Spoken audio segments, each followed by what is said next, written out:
Beneath the frozen ground of the Klondike, a mountain of discarded rock sits silent for a century. It is not dirt. It is a graveyard of lost technology and broken dreams.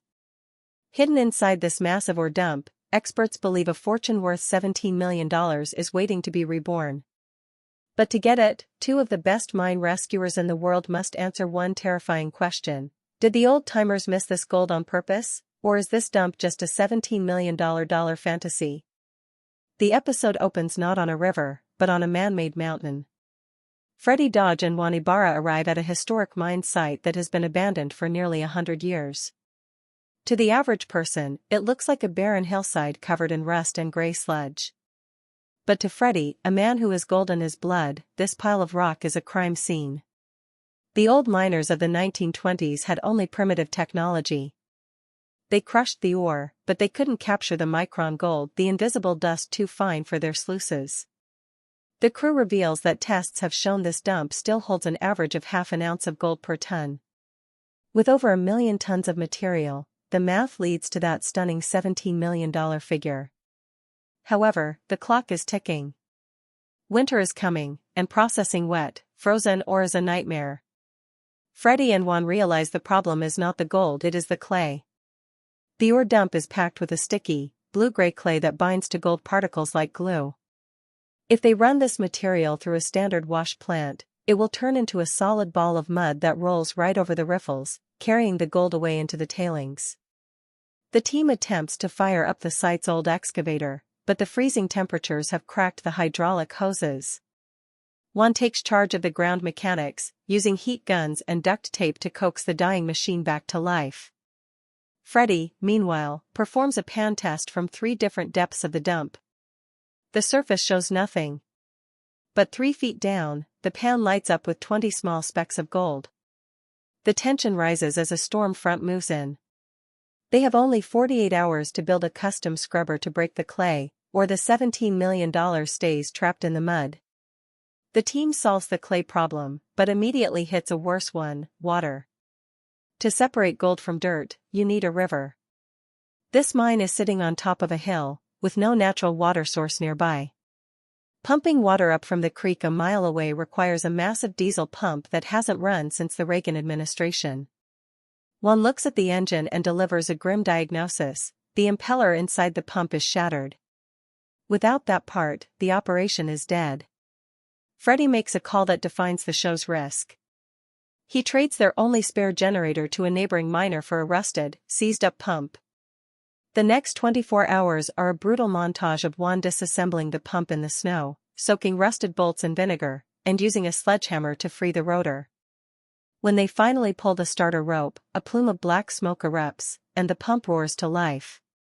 The water shoots through the hose, hitting the wash plant with a violent spray. The gamble worked, but the celebration is cut short by a disaster in the sluice box. Water is flowing, clay is breaking, but the gold is still disappearing. Freddy shuts down the plant and walks to the end of the sluice run. He runs a magnet over the tailings and pulls up a black sand covered in mercury. This is the invisible gold trap. The old miners used mercury to catch fine gold, but they never burned the mercury off properly. Now, the mercury has formed an amalgam that is actually repelling the fine gold particles. Freddy faces a moral dilemma. To get the $17 million, they need to introduce a chemical, borax, and a specific polymer, to capture the mercury-laden gold. However, handling mercury requires hazmat protocols they don't fully have on site. Juan argues for safety, while the mine owner begs them to take the risk. In a tense standoff, Freddy agrees to run a small batch using a closed-loop system.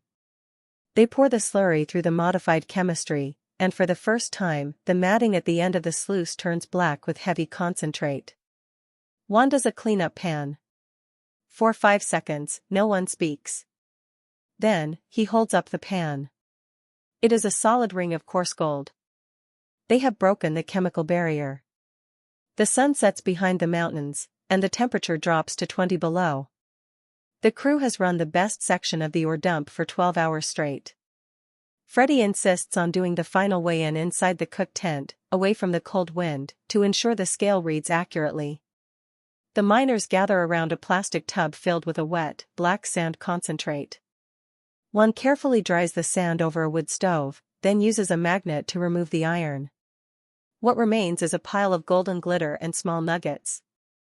The owner of the mine is shaking. Freddy pours the gold onto the digital scale. The numbers flicker. The screen settles on a value far lower than expected. The room goes silent. But Freddy smiles. He explains that this was only a test of 10 tons. The math suggests that if they scale this process to the entire dump, the recovery rate will be 96%. They didn't make $17 million tonight. They made $43,000 in 12 hours. But the potential is proven. The owner hugs the muddy sluice mat. The $17 million isn't a myth. It is just buried deeper than they thought. As the team packs up their gear, Juan walks to the top of the ore dump one last time. He looks out over the valley where thousands of men died chasing the same dream a century ago. The episode reveals a historical photograph of the original miners dumping that very rock, assuming it was worthless. Freddy reflects on the philosophy of mine rescue. He says that most of the gold in the Klondike isn't in the ground, it is in the piles of rock that the old-timers threw away. The final scene shows the Discovery crew driving away, leaving the family with a working plant and a new chemistry set. The narrator reveals that 3 months later, the family pulled over 800 ounces from that dump. They didn't hit the $17 million in one season.